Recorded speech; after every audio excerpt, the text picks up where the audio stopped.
Hello everyone. Today we are going to talk about parallel computing. And here are our team members. It's myself, Muhammad Abdul Rahman, Syed Muzaffar Hussain, Muhammad Abrar Hussain, and Nawaz Akhtar.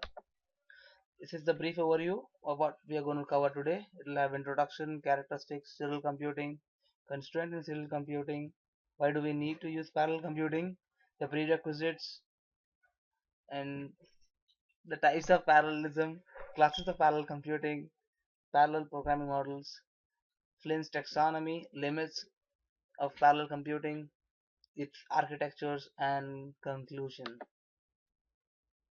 And what actually is parallel computing?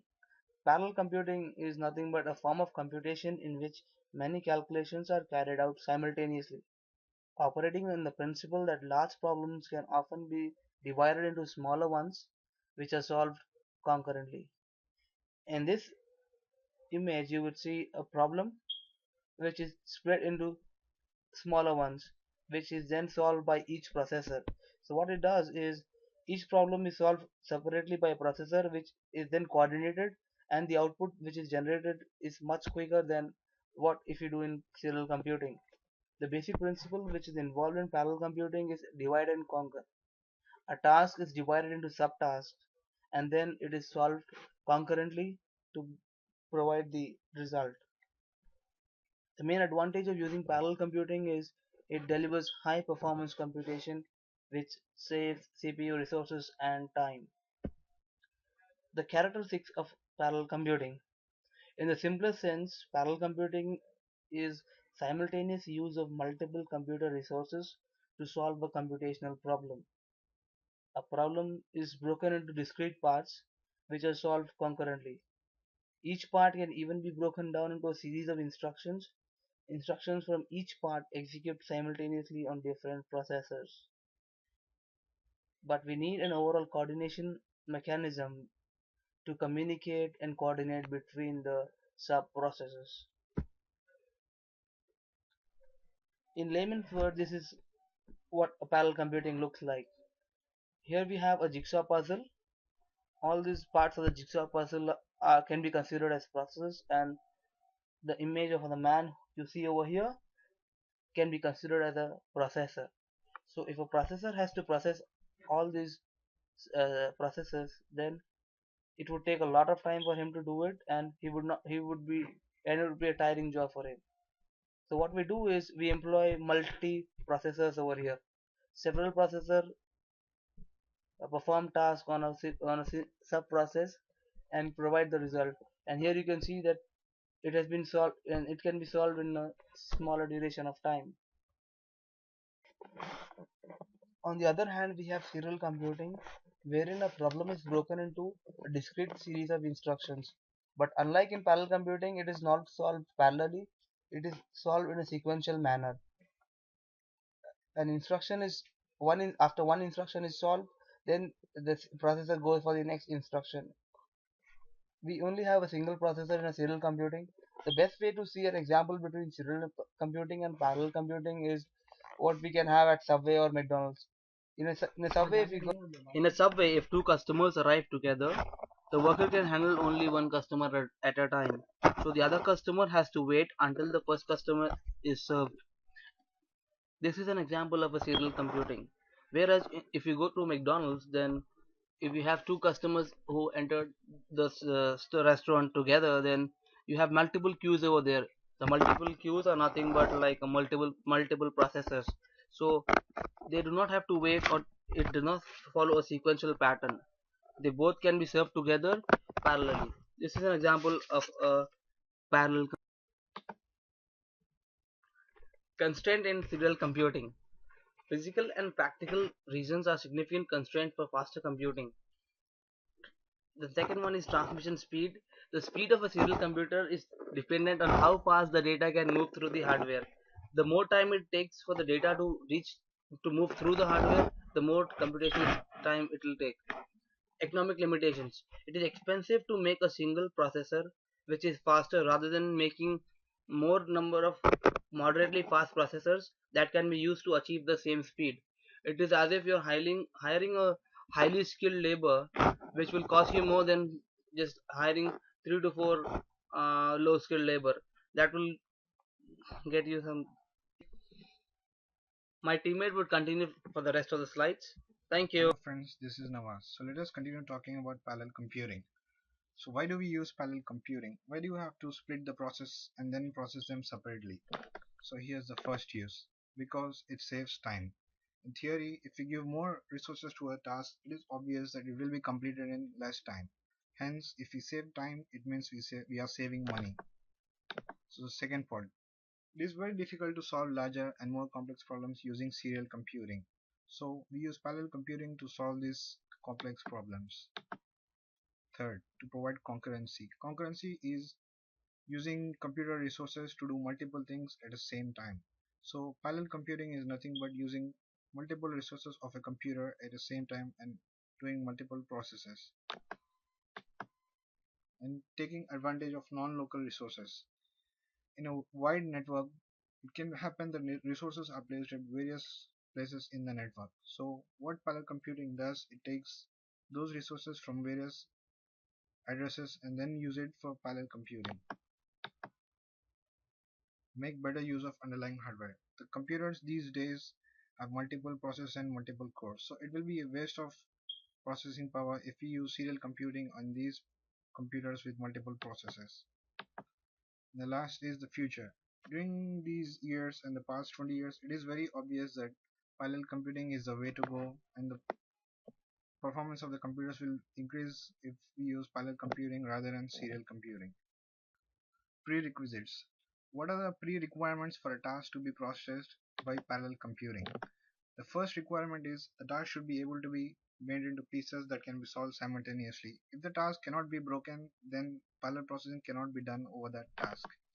The second prerequisite is that the computer must be able to perform multiple program instructions at any moment of time. The third prerequisite is that the process should be solved in less time with multiple resources than with a single computer resources. If a process takes more time with multiple computer resources, then it is a waste of processing time to use it. And the computer which is going to perform the parallel processing must have a single computer with multiple cores and multiple processors. So, who is using parallel computing these days? Science and engineering departments. Parallel computing has been considered to be the high end of computing, and it is very important to model difficult problems in these days in many areas of science and engineering, in industrial and commercial uses.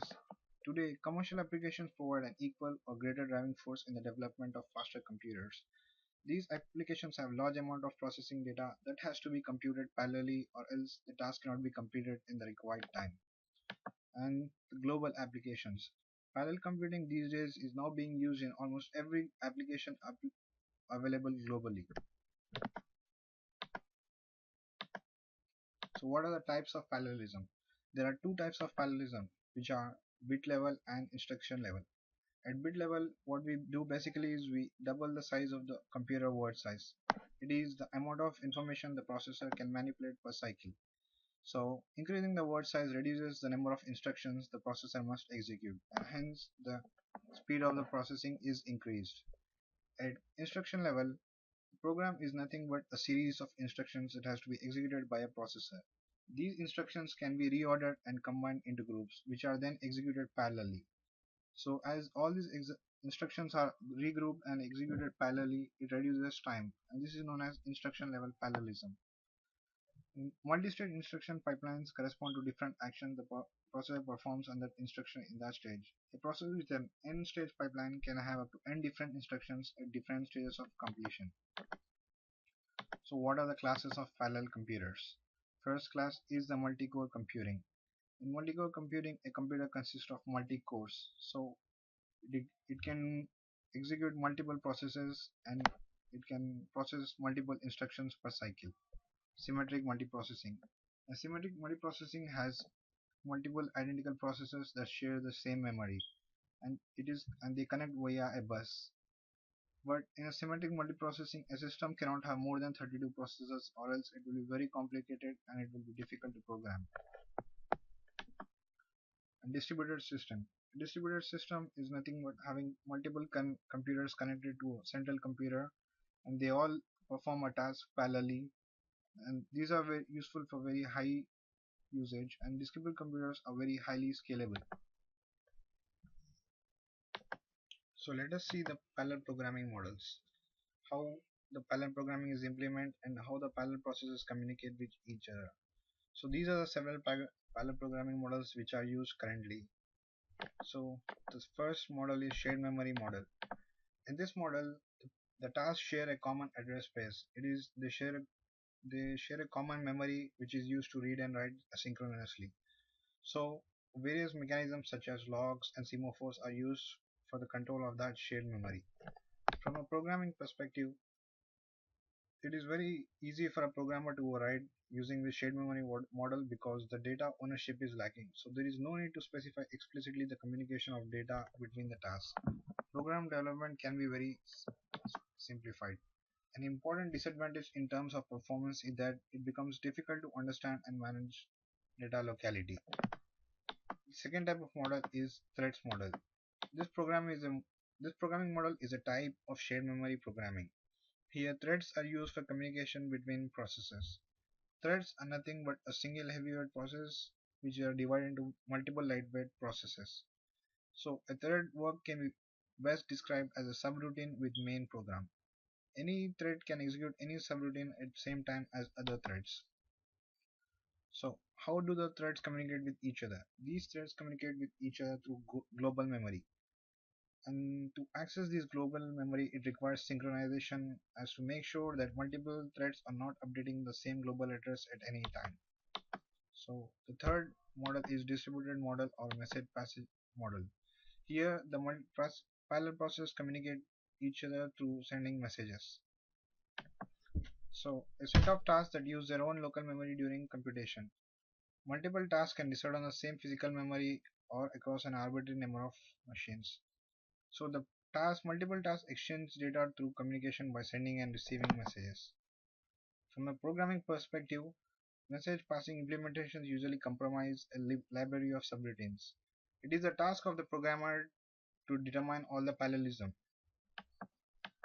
The next model is the data parallel model, which can also be referred to as partition global address space model, and it demonstrates the following characteristics. Here, the address space is treated globally, so address space can be accessed by all the processes at once. Most of the parallel work is focused on performing operations on that address space, and that address space is a dataset which can be an array or a cube. So on this model, all the processes have access to this structure globally. The next model is a hybrid model. Hybrid model is nothing but a combination of earlier models. So a common example of hybrid model is a combination of message processing model with the threads model.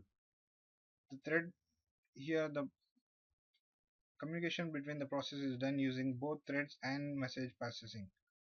This hybrid model lends itself well to the increasing common hardware, and it is very useful in multi-core machines. Another similar example of hybrid model is using MPI with GPU, which is graphic processing unit, and it is vastly used these days. SPMD and MPMD models. SPMD stands for Single Program Multiple Data.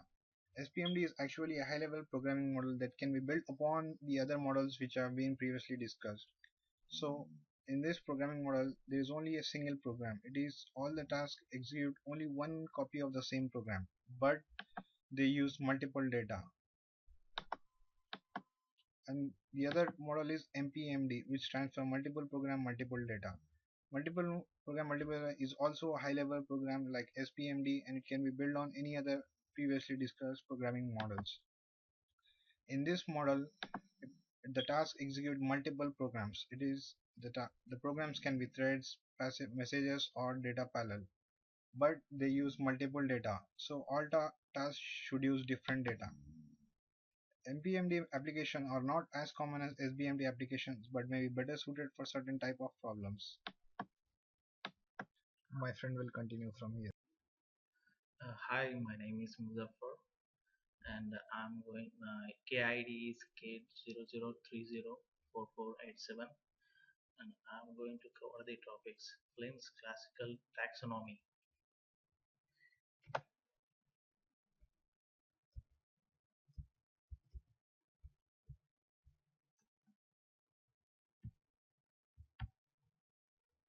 Flint's taxonomy distinguishes multiprocessor computer architectures according to how they can be classified along the two independent dimensions of instruction stream and data stream. Each of these dimensions can have only one of two possible states, either single or multiple.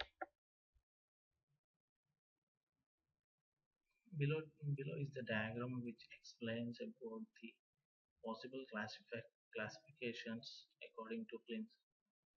It's a single instruction, single data stream, or single instruction, multiple data stream, multiple instructions, single data stream, multiple instruction stream, and multiple data stream.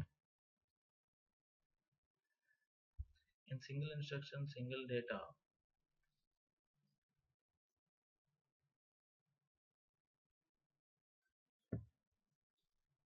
it is a non-parallel computer.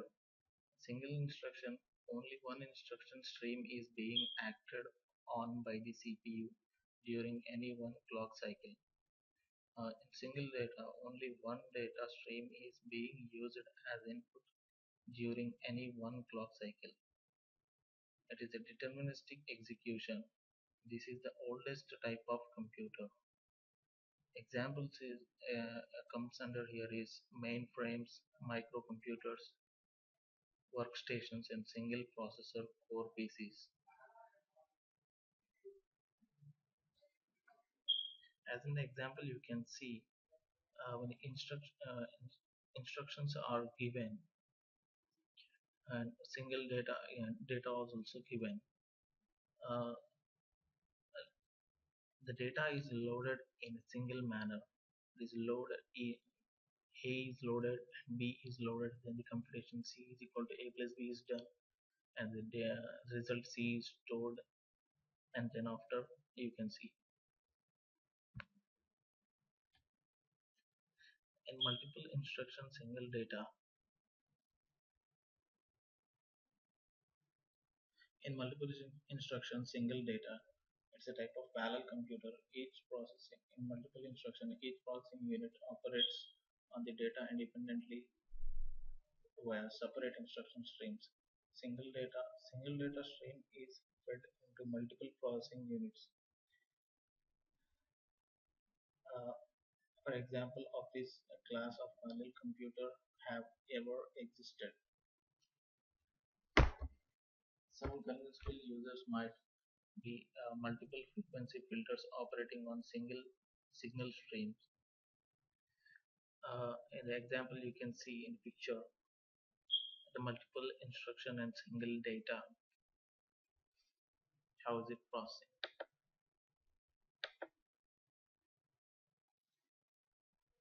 Single instruction multiple data, it's a type of parallel computer. A single instruction, all processing units executes the same instruction at any given clock cycle. Multiple data, each processing unit can operate on different data elements. It is the best studies for specialized problems characterized by a high degree of regularity, such as graphics image processing. The example you can see in the image, the multiple data is handled by the processing units and it is given to the instruction pool. Multiple instruction, multiple data. It is also a type of parallel computer. In multiple instructions, every processor may be executing a different instruction stream. In multiple data, every processor may be working with different data streams. Execution can be synchronous or asynchronous, deterministic or non-deterministic.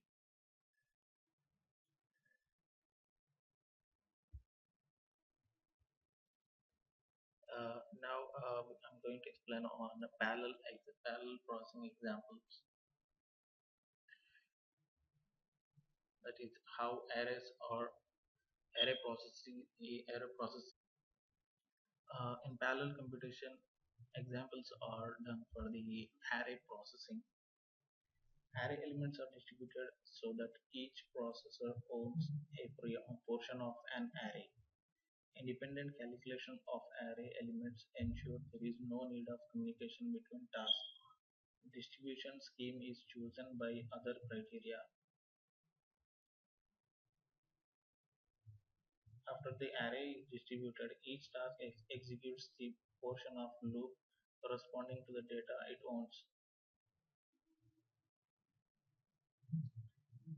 One solution could be like implementing a single program multiple data model.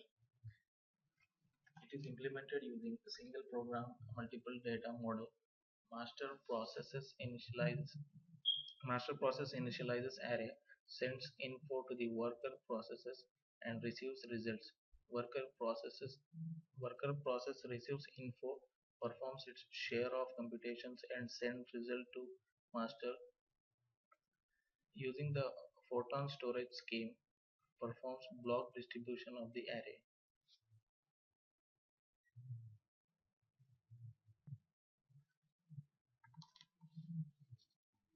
Calculating a pi. The value of pi can be calculated in a number of ways, considering the following method.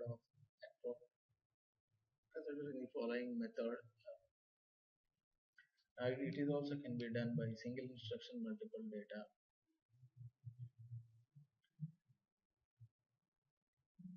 Each task executes its portion of the loop a number of times. Each task can do its work without requiring any information from the other task. Using a single program multiple data model, one task acts as master and colors the result from the workers. This is how the parallel execution of array processing and calculation of pi is done. My friend will continue from here. Hi, this is Abrar. I'll be continuing from here. Coming to the limits and cost of parallel programming. Amdahl's law, complexity, portability, scalability, and resource requirements come under the limits and cost of parallel programming.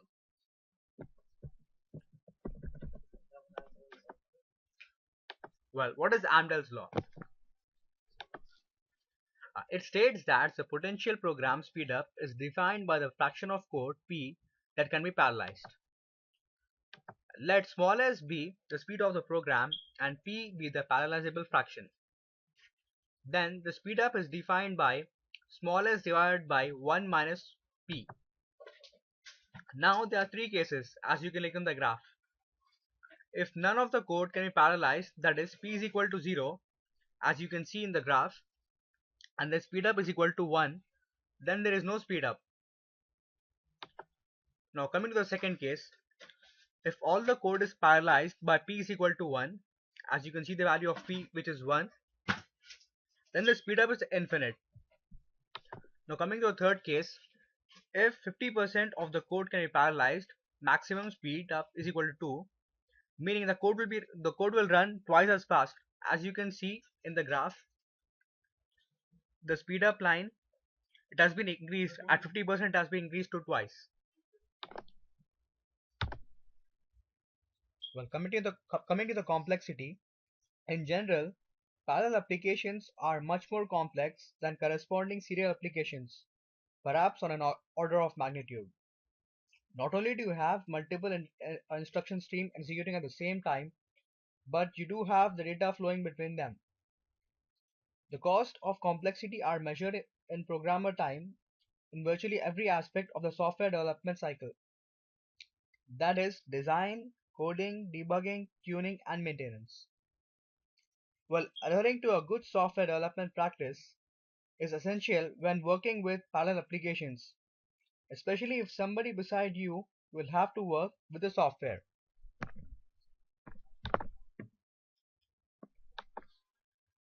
Now coming to the portability, thanks to the standardization of several API, that is application programming interfaces, such as MPI, POSIX threads, and OpenMP, portability issues with parallel programming are not as serious as in years past. However, all of the usual portability issues associated with the serial programs apply to parallel programs. For example, if you use vendor enhancements to Fortran, C or C++, portability will surely be a problem. Even though standards exist for several APIs, implementations will differ in a number of details, sometimes to the point of requiring code modifications in order to affect the portability. While operating system can of course play a key role in code portability issues. And last but not the least, hardware architectures are characteristically highly variable and can affect portability. Now coming to the resource requirements, the primary intent of parallel programming is to decrease execution wall clock time. However, it is in order to accomplish this, more CPU time is required. For example, a parallel code that runs in 1 hour on 8 processors actually uses 8 hours of CPU time. Well, this is not a drawback. Now coming to the second point, the amount of memory required can be greater. Coming to the second point, the amount of memory required can be greater for parallel codes than serial codes due to the need to replicate data and for overheads associated with parallel support libraries and subsystems. For short running parallel programs, there can be actually a decrease in performance compared to similar serial implementation. To overhead cost associated with setting up the parallel environment, task creations and communications, and task terminations can comprise a significant portion of total execution time for short runs. Scalability.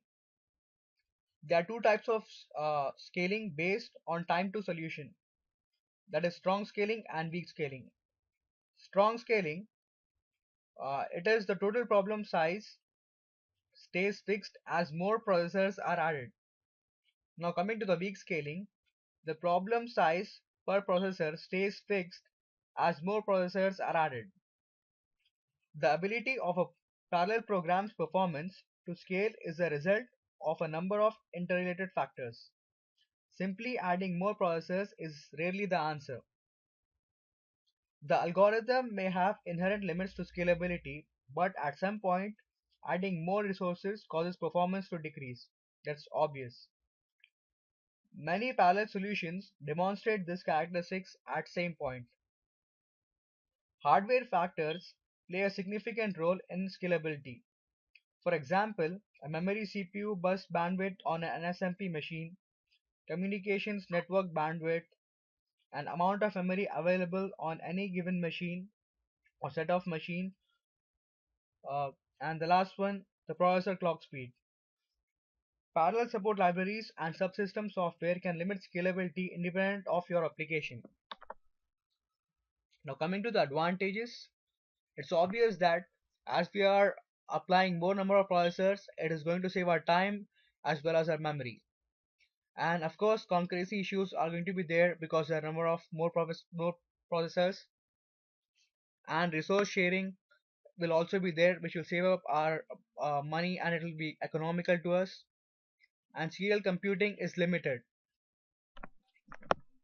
Now, the drawbacks of parallel computing are, of course, it is going to be difficult in writing programs as large number of programs are going to be deployed. Then the maintenance, complexity, portability, and noticeable poor performance as multiple threads and multiple programs are going to run at the same time. And finally, the conclusion.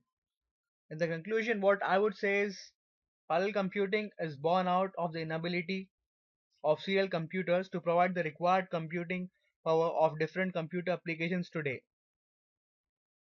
And it is the perfect solution to this problem as it employs more number of CPUs in a computer along with fast communication networks among them. Thus, large tasks can be provided among many processors and an operation that results to improve processing power.